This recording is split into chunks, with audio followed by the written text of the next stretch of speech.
আসসালামু আলাইকুম। বিরিয়ানি মশলা দিয়ে খুব ঝটপট করে আজকে বিরিয়ানি রান্না করে ফেলবো।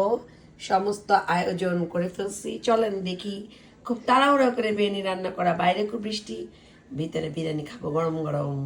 তেলের মধ্যে দিয়ে দিলাম পেঁয়াজ, এবার দিয়ে দিলাম রসুন, এবার দিয়ে দিলাম আদা, তার মতন লবণ, বিরিয়ানি মশলা, নাড়াচাড়া করে দিয়ে দিলাম টক দই দিয়ে নাড়াচাড়া করে দিয়ে দিলাম চিকেনগুলো। এই যে চিকেন দিয়ে একটু নাড়াচাড়া করে এখন ঢেকে রাখবো।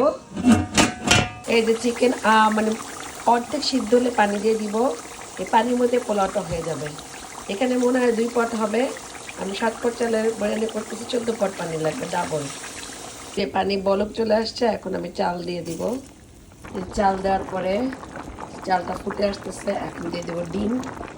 আপনাদের ইচ্ছা মতন ডিম দিতে পারেন।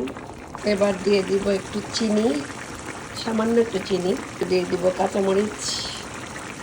ফাইনাল লুক, এই যে বিরিয়ানির ফাইনাল লুক হচ্ছে